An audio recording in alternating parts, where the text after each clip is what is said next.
Bismillahirrahmanirrahim. Bismillahirrahmanirrahim. Assalamualaikum warahmatullahi wabarakatuh. Innal hamdalillah nahmaduhu wa nasta'inuhu wa nastaghfiruh wa na'udzu billahi min shururi anfusina wa min sayyiati a'malina may yahdihillahu fala mudhillalah wa may yudlil fala hadiyalah.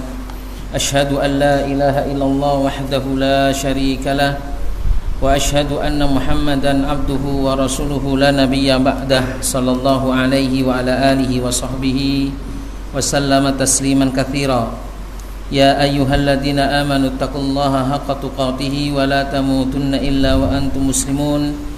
Ya ayyuhan nasu taqu rabbakum alladzi khalaqakum min nafsin wahidah wa khalaqa minha zawjaha wa batha minhuma rijalan katsiran wa nisaa'a wattaqullaha alladzi tasaaluna bihi wal arham innallaha kana 'alaikum raqiba. Ya ayyuhalladzina amanu taqullaha wa qulu qawlan sadida yuslih lakum a'malakum wa yaghfir lakum dhunubakum wa may yuti'illaha wa rasulahu faqad faza fawzan 'azima. Amma ba'd, fa inna asdaqal hadithi kalamullah wa khairal hadi hadi Muhammadin sallallahu alaihi wa ala alihi wasallam wa syarral umuri muhdatsatuha wa kullu muhdatsatin bid'ah wa kullu bid'atin dhalalah wa kullu dhalalatin finnar. Ayyuhal muslimun rahimakumullah. Alhamdulillah, di sore hari yang kita diberi rahmat oleh Allah Subhanahu wa taala berupa hujan, tidak menyurutkan niat kita, langkah kita untuk kembali ke masjid Allah Subhanahu wa taala, melaksanakan sholat berjamaah di dalamnya, dan kemudian kita ingin menambah dan meraih nikmat tersebut dengan duduk bersama di kajian dan di majelis ilmu yang berbahagia ini. Semoga kita termasuk dalam hamba Allah Subhanahu wa taala yang disebutkan oleh Nabi sallallahu alaihi wasallam di dalam hadisnya, orang-orang yang berkumpul di salah satu rumah Allah, mereka belajar Al-Qur'an dan mengajarkan Al-Qur'an di tengah-tengah mereka, maka mereka akan mendapatkan ketenangan dari Allah Subhanahu wa taala, diliputi oleh malaikat, dan Allah Subhanahu wa taala membanggakan mereka di hadapan para malaikatnya. Kaum muslimin yang dirahmati Allah Subhanahu wa taala, ini merupakan pertemuan perdana kajian kita kitab Usul Ats-Tsalatsah, tiga landasan utama yang harus diketahui oleh setiap muslim dan muslimah, yang insyaallah kita akan mengkajinya di setiap hari Ahad kedua setiap maghrib sampai isya insyaallah. Insyaallah yang akan kita bahas adalah berkenaan dengan kitab Al-Usul Ats-Tsalatsah dengan syarah yang disyarah oleh Syekh Abdurrahman bin Nasir Al-Barraq rahimahullahu ta'ala. Kaum muslimin yang dirahmati Allah Subhanahu wa ta'ala, mungkin kita semua para penuntut ilmu sudah mengetahui apa itu Al-Usul Ats-Tsalatsah, apa itu tiga landasan utama yang wajib untuk diketahui oleh setiap kaum muslimin dan muslimat, yaitu mengenal Allah, mengenal agama Islam dengan dalilnya, atau sebelumnya disebutkan mengenal Nabi Muhammad SAW, dan mengenal agama Islam dengan dalil-dalilnya.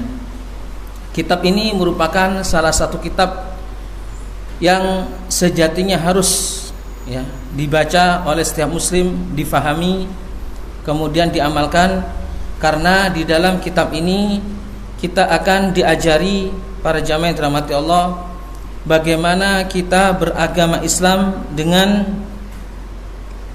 sempurna. Karena seseorang tidaklah mungkin untuk bisa mengamalkan apa yang ada di dalam ajaran agamanya, kecuali dengan dia menuntut ilmu, yaitu ilmu syar'i, ilmu dari Alkitab, dari As-Sunnah, yang tentunya ilmu ini yaitu ilmu-ilmu yang berkenaan dengan masalah pokok-pokok dari ajaran agama Islam yang kita pelajari.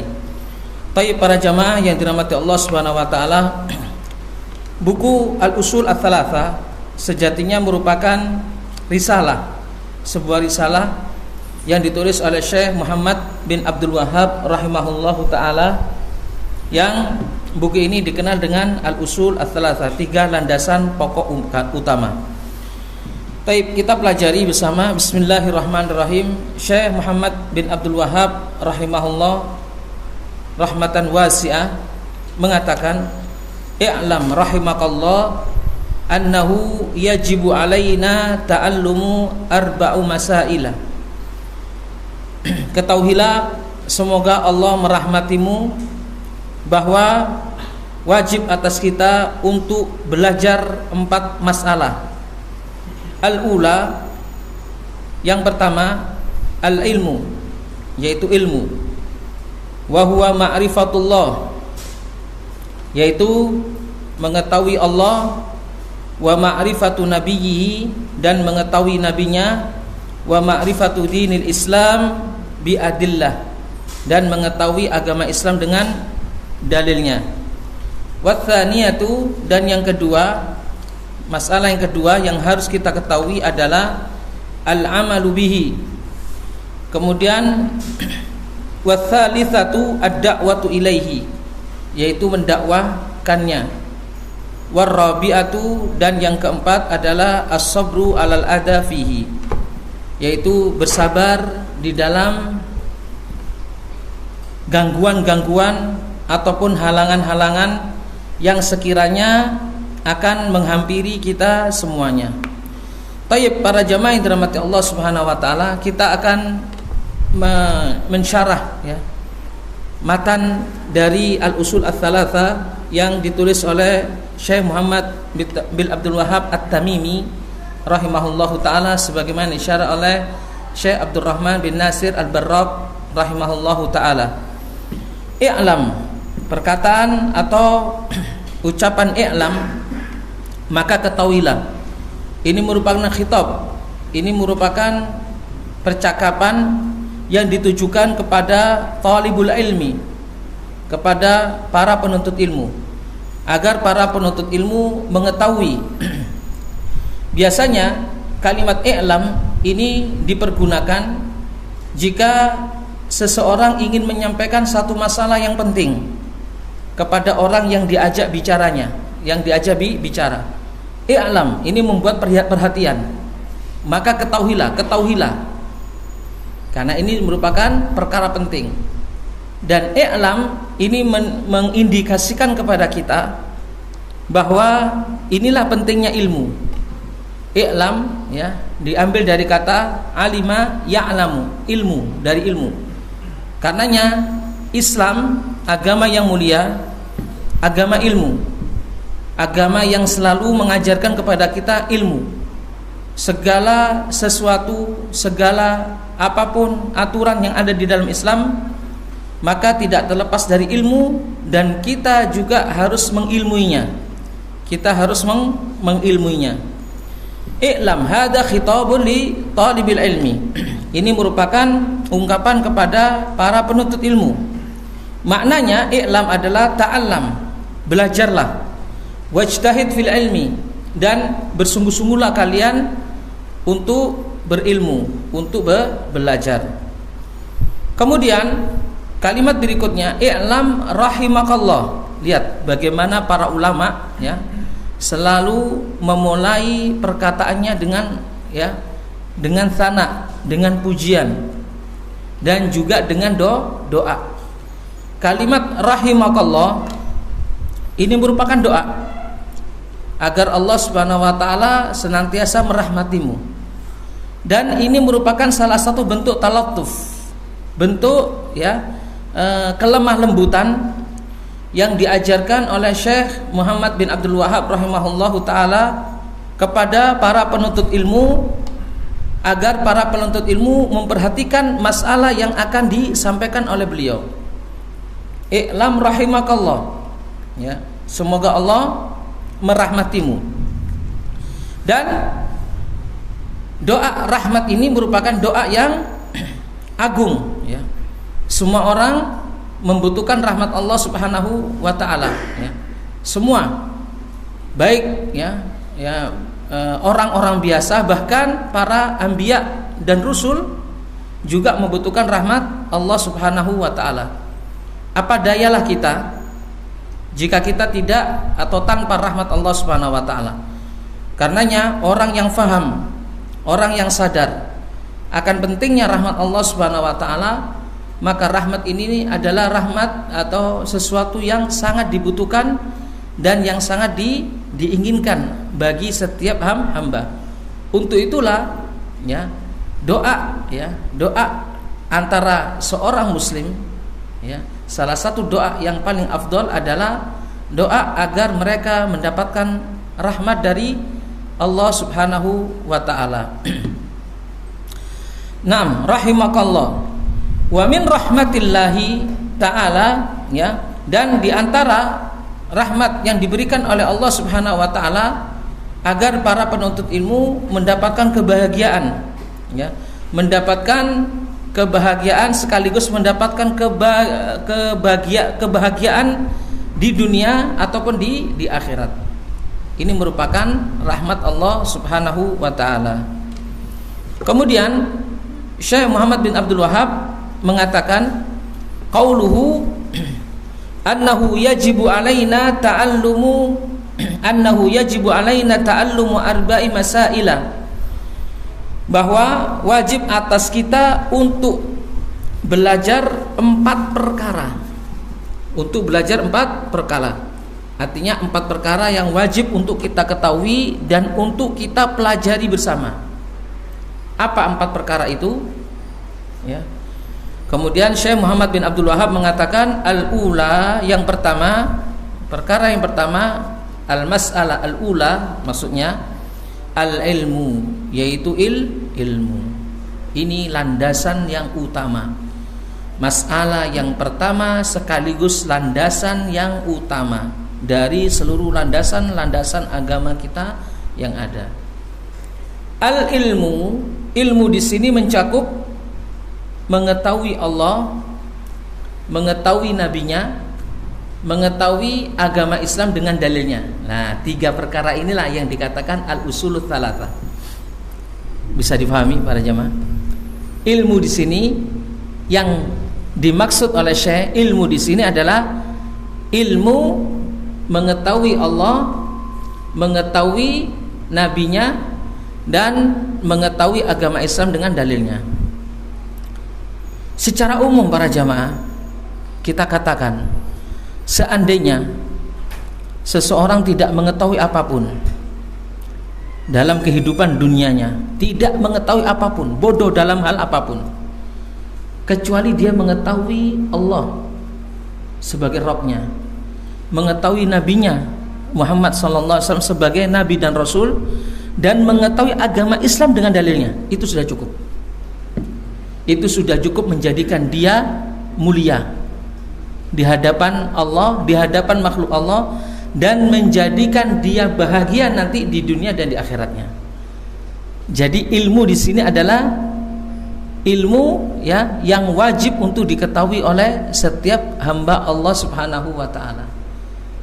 Makanya kita katakan ala hasab, ya, jadi minimal kita mengetahui 3 perkara ini. Maka itu adalah landasan kebahagiaan kita. Maka sebaliknya, seseorang mengetahui ilmu yang banyak, apapun dia mengetahui, terutama ilmu-ilmu dunia dia ketahui, tapi dia jahil terhadap 3 perkara ini. Jahil terhadap Allah, jahil terhadap nabinya sallallahu alaihi wasallam, jahil pula terhadap agama Islam yang mana dia beragama dengan dalil-dalilnya. Maka ilmu yang dia ketahui dari ilmu dunia itu tidak berarti apa-apa. ilmu yang dia ketahui di dunia, dalam ilmu dunia itu tidak berarti apa-apa. Kenapa kok seperti itu? Karena ilmu dunia yang dia ketahui tersebut tidak akan bisa menopangnya untuk meraih kebahagiaan dunia dan akhirat. Karenanya ilmu yang dimaksud di sini adalah ilmu Alkitab atau ilmu mengetahui tentang Allah, mengetahui tentang nabinya, dan mengetahui tentang agama Islam dengan dalilnya. Syekh Abdurrahman Al-Barraq mengatakan al-ilmu minhu ma huwa fardu ainin ala kulli mukallafin wa minhu ma huwa fardu kifayah. Ilmu di sini ada ilmu yang sifatnya itu fardu ainin, wajib bagi setiap individu untuk mempelajarinya, untuk mengetahuinya. Ada selainnya, ada ilmu yang sifatnya fardu kifayah. Ilmu yang sifatnya fardu kifayah. Ilmu yang sifatnya fardu ainin, wajib bagi setiap individu untuk mengetahuinya, yaitu terutama bagi orang-orang yang mukallaf, orang-orang yang terbebani dengan syariat ini. Seperti apa contohnya? Seperti apa contohnya? Ya seperti yang disebutkan oleh Syekh Muhammad bin Abdul Wahab, yaitu ilmu mengetahui tentang Allah, mengetahui tentang Nabi Muhammad SAW, mengetahui tentang agama Islam dengan dalil-dalilnya. Termasuk pula ilmu yang sifatnya fardu ainin bagi setiap hamba adalah ilmu di mana dia diwajibkan untuk beribadah kepada Allah Subhanahu wa taala dengannya. Seperti apa? Seperti rukun Islam. Rukun Islam ada berapa? Ada 5. Syahadat alla ilaha illallah wa anna muhammadar rasulullah, menegakkan salat, iqamis shalah, ita'iz zakah, memberi zakat, saum Ramadan, ya, berpuasa Ramadan, wa hajju baitillahil haram, dan berhaji di Baitullahil Haram. 5 ya rukun Islam yang harus ditunaikan oleh setiap muslim. Ini harus diilmui. Ya, Anda tidak bisa menjadi seorang muslim yang kafah, yang sempurna sampai Anda mengilmui 5 rukun ini. Ini sifatnya apa? Fardu ainin, sifatnya wajib atas individu. Karenanya seseorang wajib mengetahui syahadat alla ilaha illallah. Apa itu syahadat? Maknanya apa? Rukunnya apa? Syarat-syaratnya apa? Termasuk mengetahui pembatal syahadat.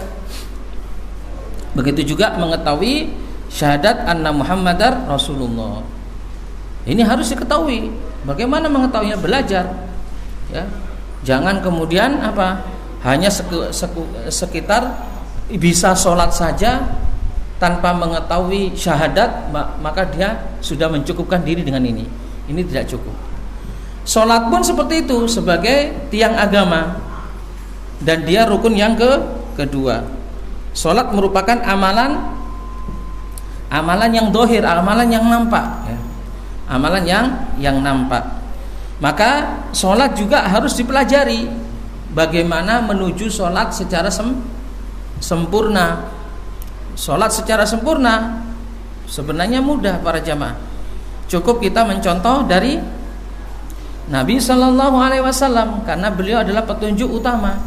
Ya, shollu kama ra'aitumuni usolli. Sholatlah kalian sebagaimana kalian melihat aku melaksanakan sholat. Cukup kita mengetahui bagaimana sholatnya Nabi. Di mana kita mengetahui sholatnya Nabi SAW? Nah, dia dalam hadis-hadis Nabi SAW. Alhamdulillah, ya, para ulama terdahulu telah mengumpulkan hadis-hadis Nabi SAW berkenaan dengan sholat beliau. Bahkan ada secara khusus buku tersendiri tentang sifat sholat Nabi SAW, seperti buku sifat sholat Nabi yang ditulis oleh Syekh Al-Albani rahimahullah. Alhamdulillah, mudah agama ini. Tinggal kita belajar saja, ya. Tinggal kita belajar mempraktekkan. Begitu juga ilmu tentang rukun yang berikutnya, seperti ilmu tentang zakat, kita pelajari, ya. Bagaimana zakatnya Nabi sallallahu alaihi wasallam. Jazakallahu khairan. Kemudian ilmu tentang puasa. Nah, sebentar lagi akan menghadapi puasa Ramadan. Kurang lebih 2 bulan lagi. Maka sebelum kita masuk di bulan Ramadan, kita belajar lagi. Ustaz, bulan Ramadan itu kan musiman, Ustaz. Setiap tahun ada. Iya, betul, musiman. Tapi kita jangan kemudian takabur meskipun bulan Ramadan musiman. Kita harus belajar lagi. Bisa jadi meskipun musiman ada beberapa hal yang kita lupa. Perlu apa?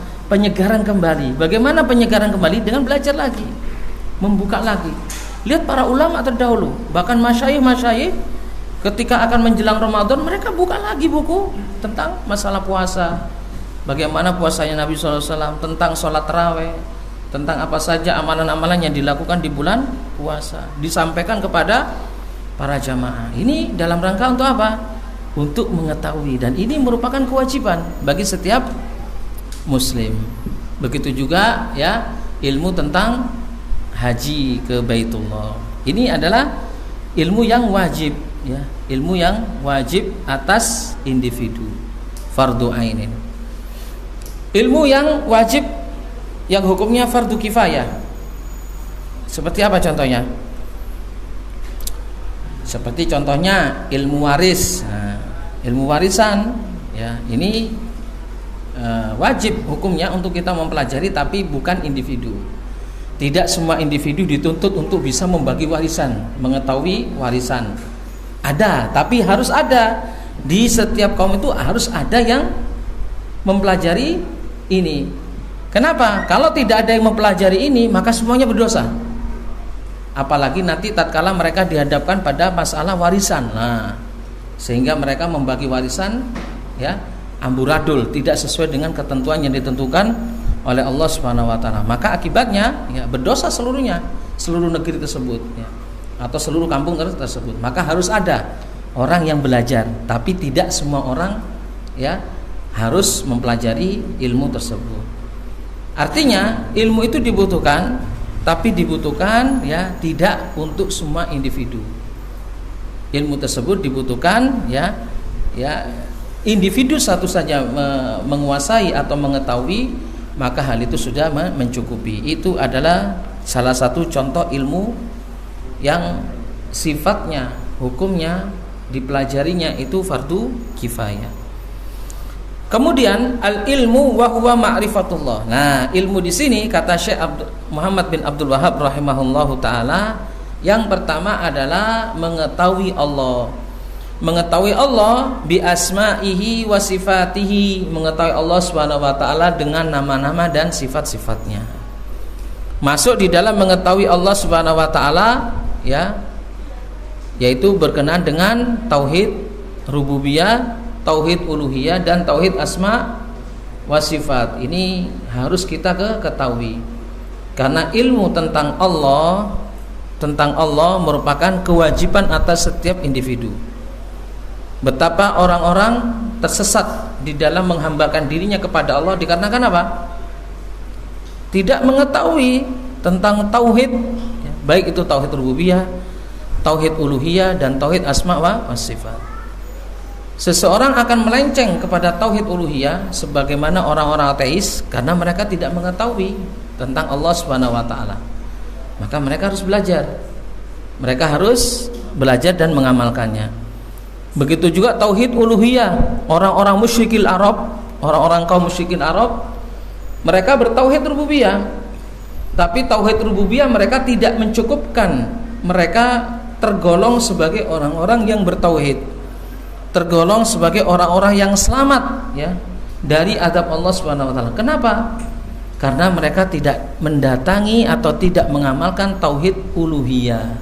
Mereka jahil terhadap tauhid uluhiyah, dan bisa jadi juga mereka takabur terhadap tauhid uluhiyah, sehingga pengetahuan mereka kepada Allah akan tauhid rububiyahnya saja tidak mencukupi mereka untuk apa? Untuk menjadikan mereka sebagai orang-orang yang bertauhid. Begitu pula tauhid asma wa sifat. Tauhid asma wa sifat, mengetahui tentang nama-nama Allah Subhanahu wa taala. Ahlussunnah wal Jamaah menyebutkan tentang definisi tauhid asma wa sifat adalah mengesahkan Allah Subhanahu wa taala bahwasanya Allah mempunyai nama-nama yang indah dan sifat-sifat yang mulia, ya. Yang Allah Subhanahu wa taala memberi nama dirinya dengan nama tersebut dan mensifati dirinya dengan sifat tersebut, dan kita menetapkan nama dan sifat Allah sebagaimana juga yang ditetapkan oleh Nabi kita Muhammad SAW, tanpa kita mentakwilkan, tanpa kita menyamakan sifat Allah dengan sifat makhluknya, tanpa kita meniadakan sifat Allah yang telah ditetapkan oleh Allah sendiri dan oleh Nabi-Nya Muhammad SAW, tanpa pula kita berkata tentang takyif. Apa takyif itu? Membagaimanakan. Nah, membagaimanakan apa? Biasanya dibagaimanakannya apa? Sifat Allah. Kenapa kok kita tidak boleh berbicara tentang bagaimana sifat Allah? Ya. Karena kita tidak mengetahui Allah Subhanahu wa taala. Allah ghaibun anna. Dari mana kita mengetahuinya? Kita mengetahui Allah dari Alkitab, ya, kitab Allah dan sunnah Nabi SAW. Dan kitab Allah dan sunnah Nabi SAW menjelaskan secara global tentang sifat-sifat Allah, ya, nama-nama dan sifat-sifat Allah. Tidak terperinci sampai kaifiyahnya. Sampai apa? Sampai kaifiyahnya, sampai bagaimananya. Tapi bukan berarti Allah tidak mempunyai sifat yang dibagaimanakan. Allah Ta'ala tahu bagaimana sifat Allah Subhanahu wa taala. Tapi kita tidak boleh membagaimanakan sifat Allah karena tidak dijelaskan oleh Allah di dalam kitabnya dan di dalam sunnah nabinya sallallahu alaihi wasallam. Maka kita tidak mengatakan bagaimana sifat Allah, namun sifat Allah mempunyai bagaimana. Taib. Kemudian ma'rifatu nabiyhi, yaitu mengetahui Nabi Muhammad sallallahu alaihi wasallam, yaitu Muhammad sallallahu alaihi wasallam. Nanti akan dijelaskan secara khusus tentang tiga hal ini. Ma'rifatu dinil Islam bil adillah, mengetahui agama Islam dengan dalilnya. Wa hadhil ma'arif ats-tsalatsa, kata Syekh Abdurrahman Al-Barrad dalam syarahnya, dan mengetahui tiga hal ini, mengetahui Allah, mengetahui Nabi Muhammad SAW, dan mengetahui agama Islam dengan dalil-dalilnya, hiya al-usulut tsalatsa. Jadi mengetahui tiga hal ini adalah mengetahui dasar-dasar yang tiga, yang insya Allah dalam hal ini akan kita bahas di dalam buku ini, baik dibahas secara ijmal, ya, secara umum, dan secara terperinci, tafsil. Kemudian kewajiban yang kedua, masalah yang kedua yang harus diketahui oleh seorang hamba adalah al-amalu bihi. Setelah mereka mengilmui ilmu tentang Allah, nabinya, agama Islam dengan dalil-dalilnya, maka kewajiban berikutnya, masalah yang berikutnya adalah mengamalkannya. Ilmu tidak tanpa amal, maka ilmu tersebut apa? Sia-sia. Tidak memberikan manfaat berarti pada yang memiliki ilmu tersebut. Bahkan orang-orang yang berilmu tanpa beramal, siap-siap dia, ya, dimurkai oleh Allah Subhanahu wa taala, sebagaimana Allah memurkai orang-orang Yahudi karena mereka apa? Berilmu tapi tidak mengamalkannya. Begitu pula sebaliknya, ya. Seseorang tidak boleh, ya, beramal tanpa ilmu. Karena akibatnya apa? Beramal tanpa ilmu akibatnya orang tersebut akan tersesat. Dan hal inilah yang dilakukan oleh orang-orang Nasrani. Sehingga Allah Subhanahu wa taala menyebutkan tentang mereka di dalam surat Al-Fatihah.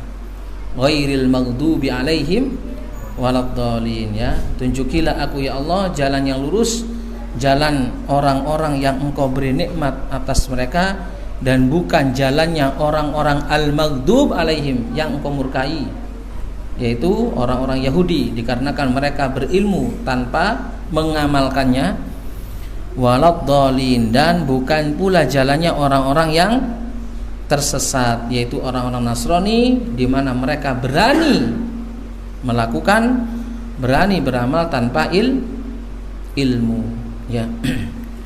Karenanya para ulama menyatakan orang-orang yang berilmu tanpa beramal, kerusakan yang ditimbulkan lebih parah ya daripada orang-orang yang jahil. Jahil artinya tidak berbuat apa-apa. Orang-orang jahil rusak ya. Tapi orang yang berilmu tidak beramal, ini kerusakannya lebih besar. Taib, li'anna hada, kata Syekh Abdurrahman Al-Barraq ya, al-amal bihi, mengamalkannya, li'anna hada huwal maksud min ta'allumil ilmi. Inilah maksud tujuan dari mempelajari ilmu. Jadi ilmu ini bukan sekedar dipelajari, transfer ilmu di otak, tidak.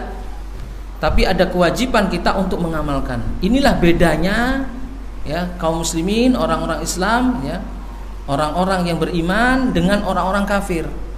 Orang-orang kafir mereka berilmu, mempelajari ilmu tapi dimasukkan ke otak, tidak diamalkan di dalam perbuatan mereka. Sehingga ilmu tersebut tidak mempunyai athar, tidak mempunyai bekas, tidak mempunyai pengaruh. Beda dengan orang yang beriman. Mereka berilmu, mereka mengamalkan. Maka dengan amalan yang mereka lakukan atas dasar ilmu tersebut memberikan bekas kebaikan kepada dirinya. Walaisal maksud mujarradu tahsili ma'lumatin bil fiddhin ya. Jadi maksud seseorang yang mempelajari ilmu itu bukan hanya sekedar mentransfer ilmu itu di otaknya saja.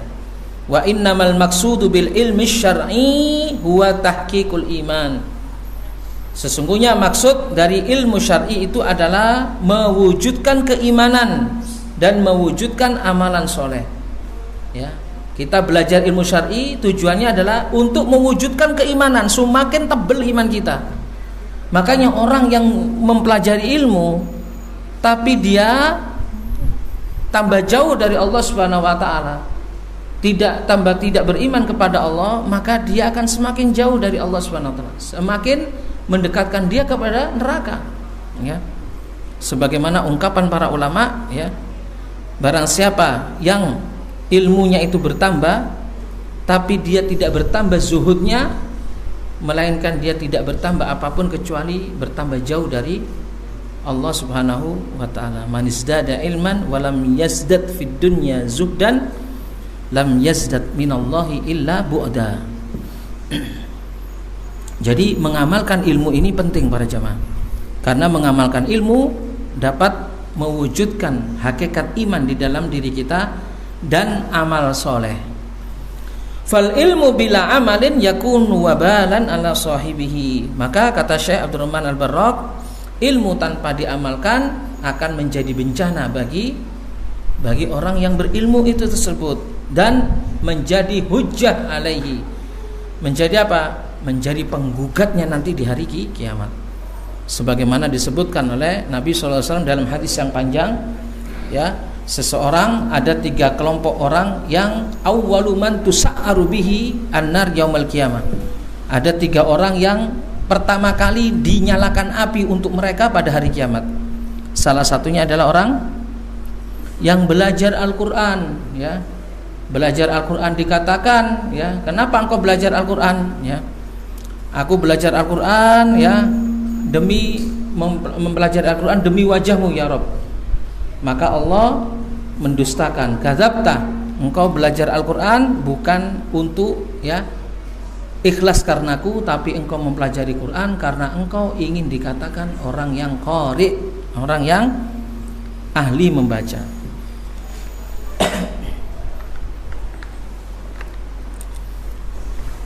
Karena ya kemudian sudah dikatakan oleh orang-orang karena engkau membaca Al-Quran, lalu kemudian Allah menariknya dan dijebloskan ke dalam api neraka. Hati-hati orang-orang yang berilmu ya, jika tidak diamalkan akan menjadi sengsara bagi dirinya. Sebagaimana ungkapan para ulama ya, al-alimu bila amalin ya, orang yang berilmu tanpa mengamalkan ya akan diazab mereka sebelum hamba-hamba atau sebelum penyembah-penyembah berhala. Wallahu ta'ala alam. Baik, kemudian at-tsalitsatu, perkara yang ketiga, masalah yang ketiga yang harus kita ketahui adalah ad-da'watu ilaihi, setelah mengamalkannya. Nah, mengamalkan di sini indikasinya mengamalkan untuk dirinya. Mengamalkan untuk dirinya. Ilmu jika dia ketahui maka minimal dia mengamalkan untuk dirinya. Selanjutnya mendakwahkannya, yaitu menyampaikan ilmu tersebut ke mana? Ke manusia selain dirinya. Orang yang pertama kali yang berhak untuk disampaikan ilmu darinya adalah siapa? Keluarganya. Setelah dirinya, keluarganya. Ya ayyuhalladzina amanu qu anfusakum wa ahlikum nara. Wahai orang-orang yang beriman, ya, qu anfusakum, jagalah dirimu dan keluargamu dari api neraka. Di antara keluarga yang paling layak, yang paling berhak untuk mendapatkan ilmu kita pertama kali adalah istri dan anak-anak kita. Karena mereka adalah orang-orang yang dekat dengan kita, paling dekat dengan kita. Selanjutnya orang-orang yang setelah itu. Maka para jamaah yang dirahmati Allah, ini harus diperhatikan, ya.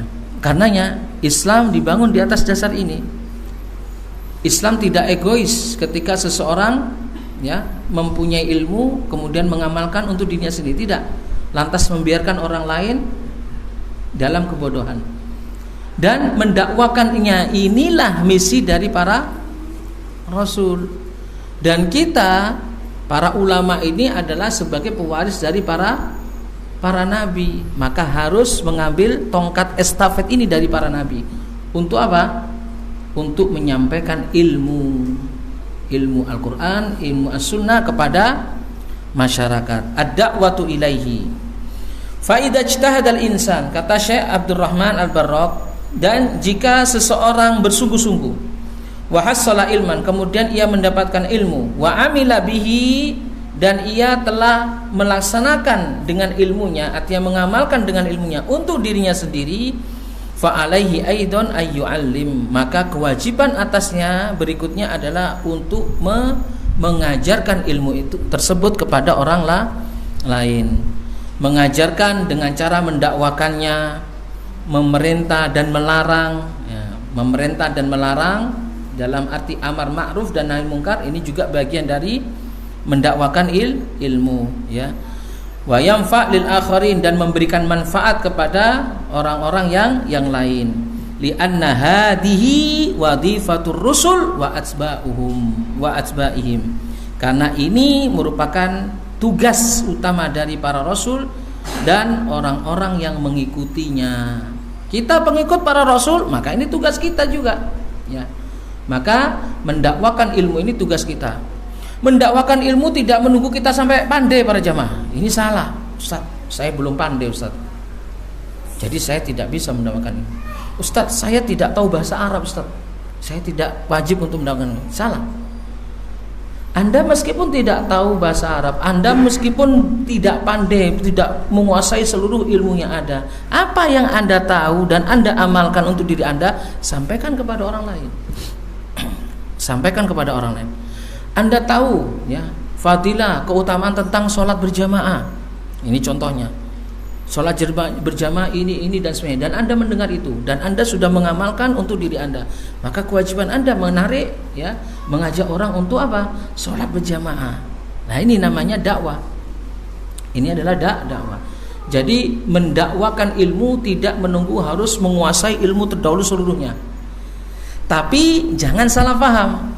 Bukan berarti tidak menguasai ilmu seluruhnya, bukan berarti kemudian kita legowo dengan ilmu pas-pasan yang ada di benak kita atau di dalam diri kita. Ya, kita harus menuntut ilmu lebih lagi, ya.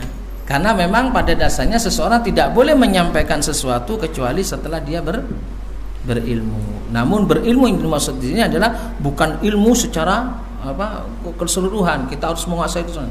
Kita mengetahui beberapa pokok-pokok dari ajaran agama Islam dan kita amalkan, kita dakwakan kepada masyarakat. Warrabi'atu, dan yang keempat adalah wasabru alal adafihi, sabar terhadap gangguan-gangguan, cobaan-cobaan yang sekiranya nanti akan kita temukan dan kita hadapi di dalam mendakwakan ilmu.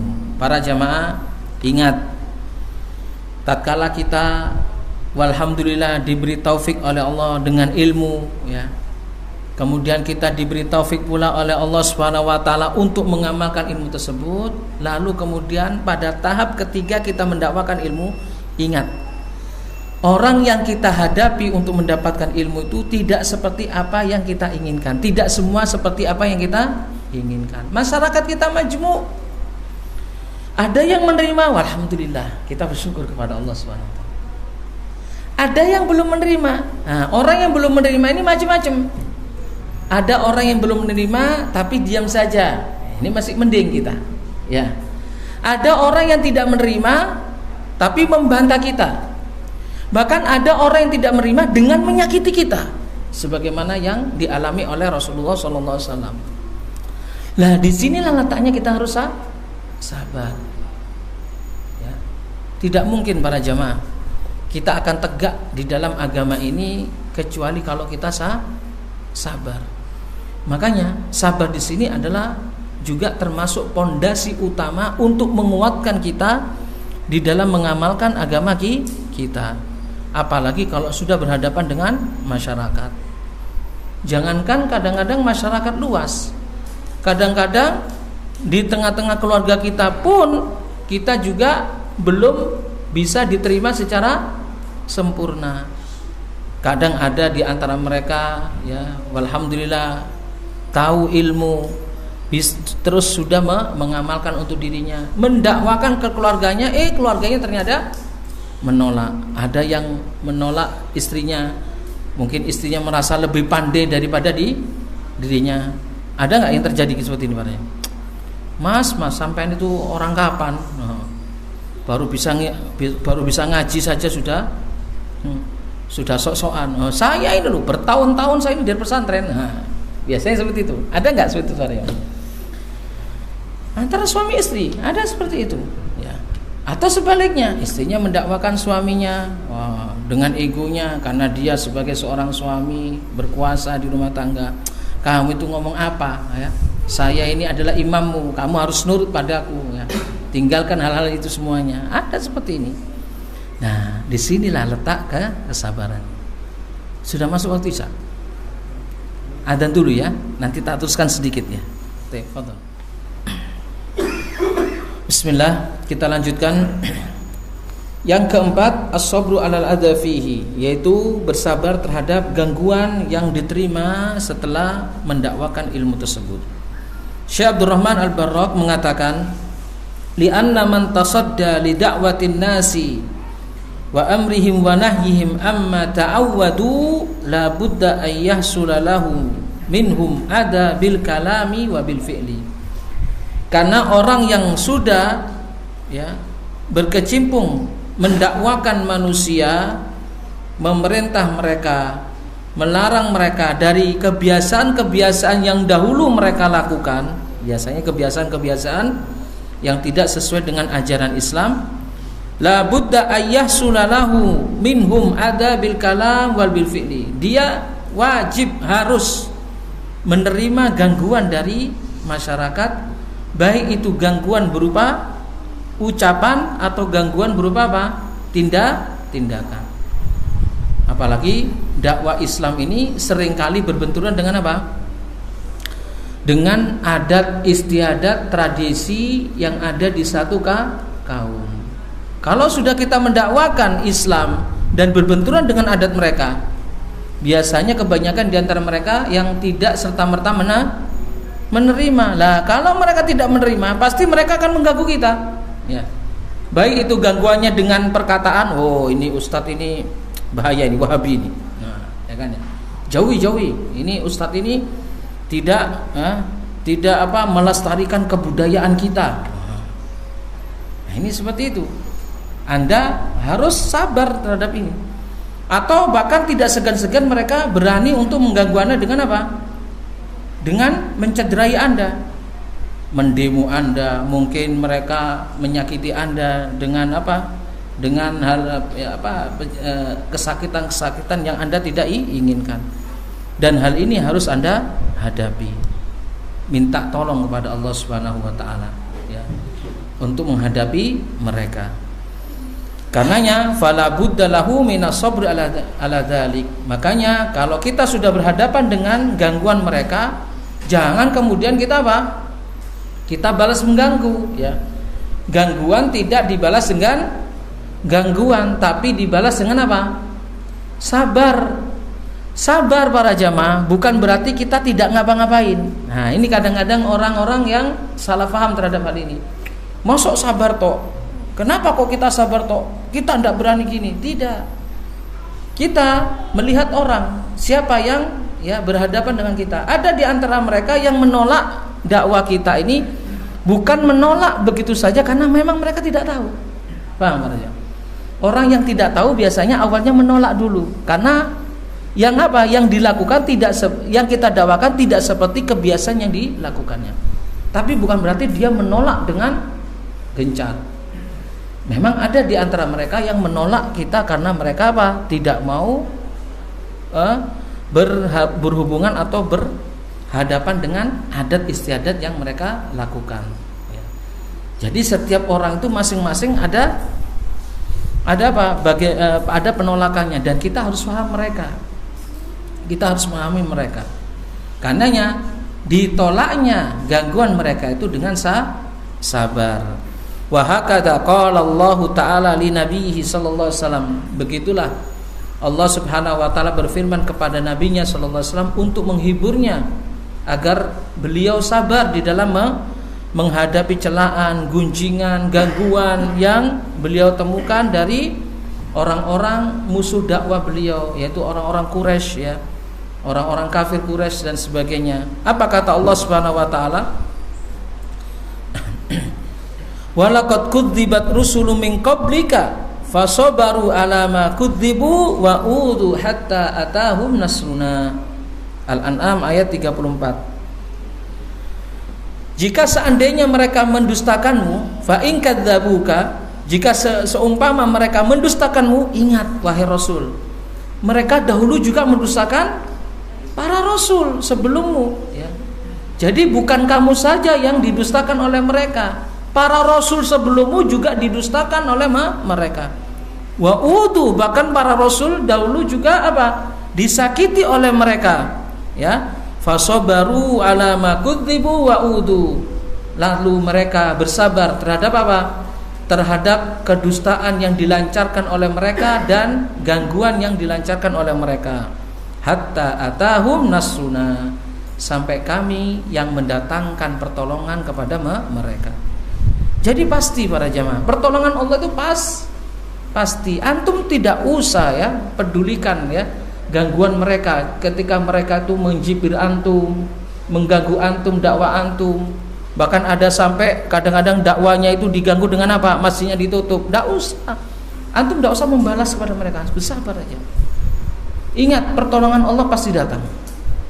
Sebagaimana Allah mendatangkan pertolongan kepada para anbiya, para rasul tatkala mereka ya diganggu dalam dakwah mereka. Pertolongan Allah pasti datang.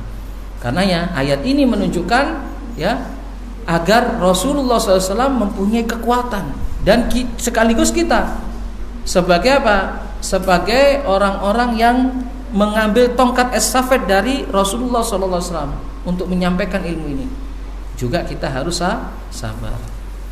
Fasabru huwa asasul qiyam bil mahammat wal a'mal as-salihah. Maka bisa dikatakan kesabaran itu merupakan dasar di dalam kita melaksanakan misi kita, yaitu berdakwah kepada Allah dan beramal soleh.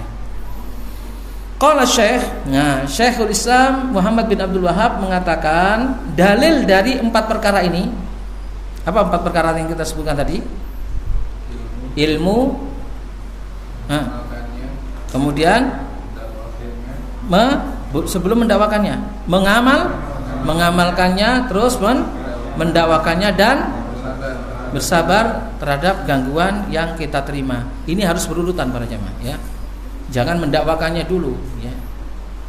supaya kita tidak termasuk orang yang berkata-kata dahulu ya, mengajarkan orang kebaikan tapi kita lupa pada diri kita ya. Makanya mengamalkan dahulu, mengamalkan untuk diri kita, kemudian mendakwakan untuk orang lain dan bersabar terhadap gangguan. Dalil dari 4 perkara ini ya, Syekhul Islam Muhammad bin Abdullah mengatakan qauluhu ta'ala, firman Allah Subhanahu wa taala, bismillahirrahmanirrahim, wal asri innal insana lafi khusrin illal ladzina amanu wa amilus solihati wa tawassaw bil haqqi wa tawassaw bis sabr. Surat Al-Asr ya, terdiri dari 3 ayat. Yang pertama, penjelasan Syekh adalah kenapa kok surat ini dijadikan dalil 4 perkara ini. Yang pertama, wal asri, kata beliau, demi masa. Masa merupakan, demi masa dalam ayat ini merupakan qasam ya, janji Allah ataupun sumpahnya Allah Subhanahu wa taala dengan makhluknya ya, dengan makhluknya. Kenapa Allah Subhanahu wa taala bersumpah atas nama makhluknya dalam ayat ini ya? Karena makhluk yang dinamakan ad-dahr atau al-asr, waktu, merupakan ya makhluk yang paling penting.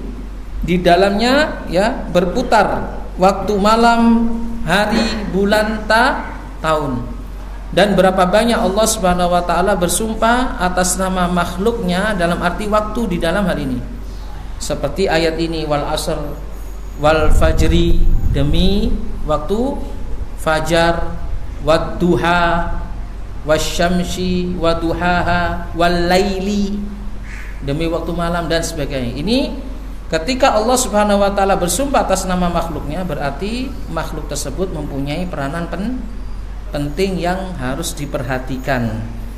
Karenanya ya, para ulama mengatakan al-asr adalah umurnya manusia, yaitu umurnya manusia.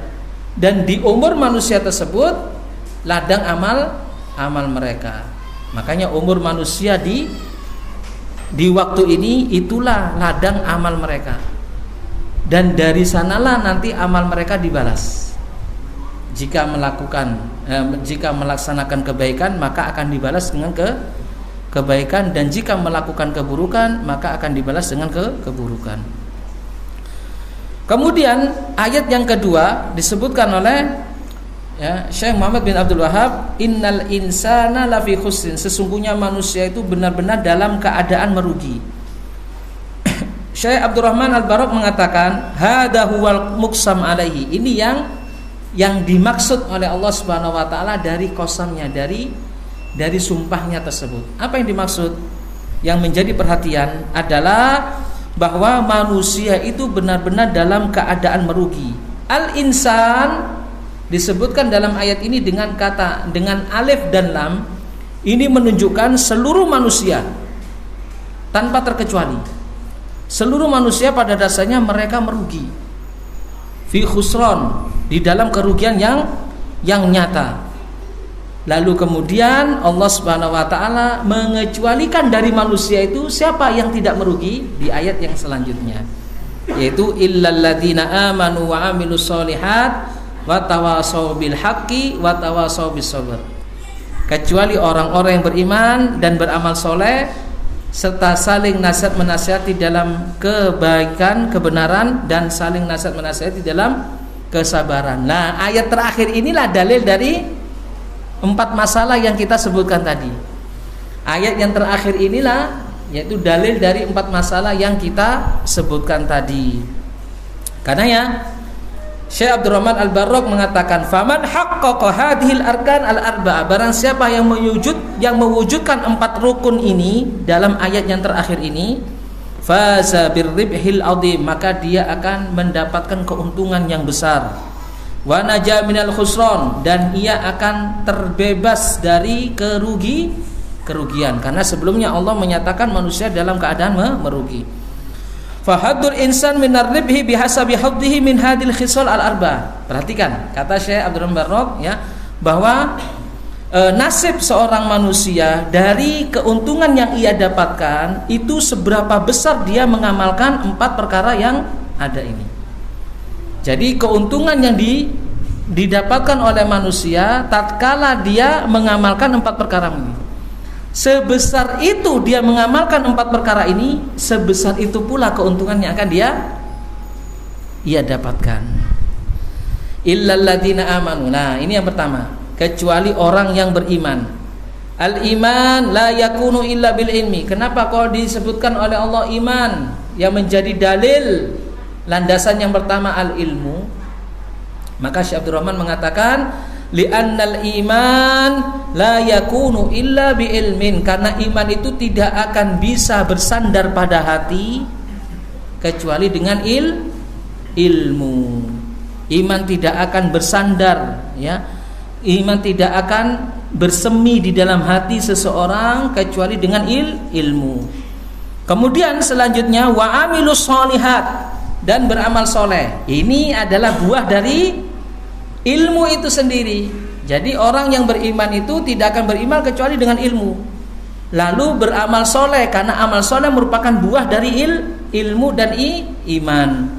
Faman razaqahullahu al-ilma wal iman, barang siapa yang diberi anugerah oleh Allah Subhanahu wa taala berupa ilmu dan iman dan amal soleh, maka dia mempunyai keuntungan. Nah, ini keuntungan yang pertama, keuntungan orang yang beriman dan beramal soleh. Beriman dengan ilmunya dan beramal soleh.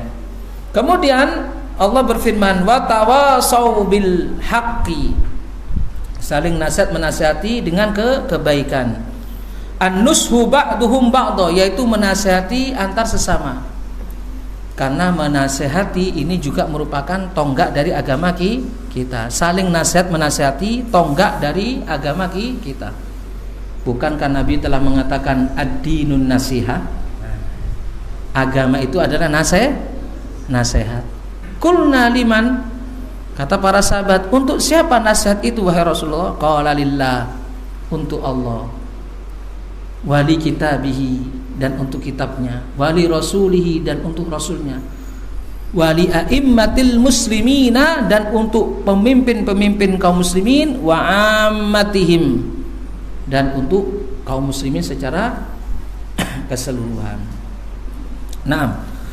Wa dzakkara ba'duhum ba'dan, wa dzakkara ba'duhum, dan saling mengingatkan antara mereka, saling menasihati, saling mengingatkan. Itu adalah ciri orang-orang yang beriman, dan itu sekaligus adalah ciri dari agama kita. Saling menasihati dalam hal apa? Dalam kebaikan. Nah, kebaikan di sini yang dimaksud adalah yashmal al-ilmu wal iman, yaitu kebaikan yang bersandarkan atas ilmu dan iman. Tidaklah kebaikan itu dikatakan kebaikan sebagai standar kecuali jika kebaikan itu berdasarkan ilmu dan iman. Saya mau mengadakan maulud Nabi ya. Loh, kenapa? Karena baik. Baik menurut siapa? Baik menurut saya. Diterima nggak para jamaah? Berarti dia kebaikan standarnya adalah kebaikan hawa nafsu, bukan kebaikan menurut ilmu. Kalau menurut ilmu, artinya ilmu sesuai yang diamalkan oleh Nabi SAW. Nabi tidak pernah mengajarkan kita maulud Nabi. Ini salah satu contohnya.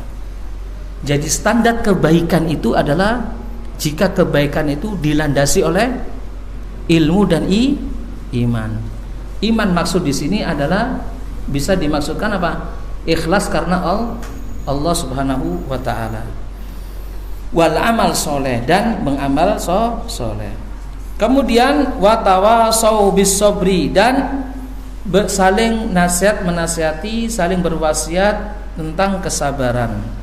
Ya, saling menasihati tentang kesabaran agar apa? Agar memang kita ini tidak keluar dari cobaan dari Allah Subhanahu wa taala. Makanya seorang mukmin salah satu cirinya kata Nabi SAW adalah bersabar. Ajaban li amril mu'min, kata Nabi SAW dalam hadis yang diriwayatkan oleh Imam Muslim. Ajaban bi amril mu'min, sungguh menakjubkan perihal orang yang beriman. Inna amrahu kullahu khair, sesungguhnya urusannya seluruhnya baik. Walaisa dzalika illa lil mu'minin, dan hal itu tidak akan bisa dilakukan kecuali orang yang beriman. In asobat usarra syakar fakana khairan lahu. Orang yang beriman itu jika mendapatkan kebahagiaan, keluasan, ya, kelapangan, maka dia akan bersyukur, dan itu adalah sikap yang terbaik baginya. Wa in asabahu dharra, sebaliknya orang yang beriman jika mendapatkan kesempitan, kegundahan, hal-hal yang tidak diinginkan, sabar, maka dia sabar. Nah, maka dia bersabar. Fakana khairan lahu, dan itu adalah sikap yang terbaik baginya. Karenanya sabar tatkala kita menghadapi musibah, sabar tatkala kita menghadapi gangguan merupakan salah satu ciri orang yang beriman. Dan hal inilah yang menjadikan orang yang beriman itu adalah orang yang menakjubkan. Sabar dalam hal apa saja para jemaah? Sabar ada 3 perkara. Sabar di dalam melaksanakan ketaatan kepada Allah, ya. Sabar di dalam melaksanakan ketaatan kepada Allah. Antum melaksanakan ketaatan kepada Allah, istiqomah di dalamnya, tidak akan bisa antum melaksanakan ketaatan tersebut, istiqomah di dalam jalan Allah, kecuali jika antum melaksanakannya sabar. Yang kedua, sabar terhadap maksiat Allah untuk ditinggalkan. Antum juga tidak akan bisa meninggalkan maksiat-maksiat Allah, karena maksiat Allah ini sangat dicenderungi oleh apa? Oleh hawa nafsu, dan hawa nafsu kita ini bisa menguasai kita. Karenanya antum tidak akan bisa untuk meninggalkan perkara yang diharamkan oleh Allah kecuali jika antum bersabar terhadapnya, meninggalkan seluruh hal-hal yang diharamkan. Yang ketiga, sabar di dalam menghadapi takdir Allah yang buruk bagi kita. Sejatinya takdir Allah tidak ada yang buruk para jemaah. Karena Rasulullah mengatakan, ya, wal khairu kulluhu biyadaika wasyarru laisa ilaika. Takdir Allah itu baik seluruhnya. Cuma kita yang menerima, nah ini loh. Kita yang menerima ada kalanya menganggapnya buruk. Seseorang diberi sakit, baik enggak para jemaah? Baik enggak para jemaah? Baik. Kenapa? Karena penyakit, di balik penyakit itu Allah Subhanahu wa taala menghendaki kebaikan. Antum ketika diberi sakit oleh Allah bisa jadi dosa antum digugurkan dengan penyakit yang menimpa kepada antum ini. Tapi orang menerima penyakit senang enggak para jemaah? Tidak senang orangnya. Orang kena penyakit corona katakan, susah hidupnya. Ya kan ya? Tidak ada yang senang. Nah, disinilah ya respon kita yang tidak baik terhadap ketentuan Allah. Sejatinya ketentuan Allah seluruhnya baik. Karenanya kita harus bersabar supaya menolak apa? Menolak ketidakridhoan kita terhadap takdir Allah, maka kita sabar terhadap apa? Musibah yang kita dapatkan. Sabar terhadap takdir Allah yang buruk terhadap kita. Jika kita mengingat di balik itu ada kebaikan yang besar, maka insya Allah kita akan bersabar. Taib, wattawasi bil haqqi wattawasi bis sabri huma min jumlatil amal sholih. Nasihat menasihati di dalam kebaikan, nasihat di dalam kesabaran, ini seluruhnya termasuk amalan soleh. Karena amalan soleh luas para jamaah. Ya, menganjurkan orang untuk kebaikan, sabar, ini juga amalan soleh. Wa huwa yadkhul fil iman, dan ia juga masuk di dalam keimanan. Fahadil umur al-arba'a ba'duha yadkhulu fi ba'din. Maka 4 perkara ini saling mengisi, saling masuk di antara satu dan yang lainnya. Fa'atafal a'mal as-sholihah 'alal iman.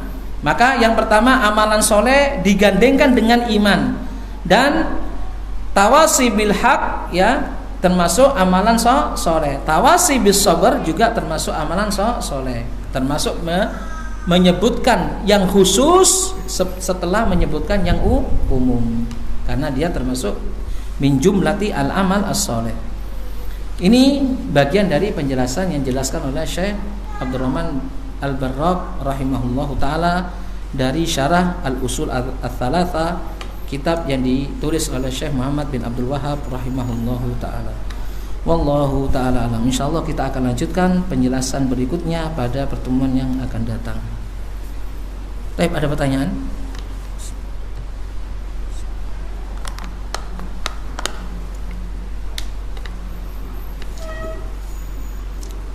Cukup?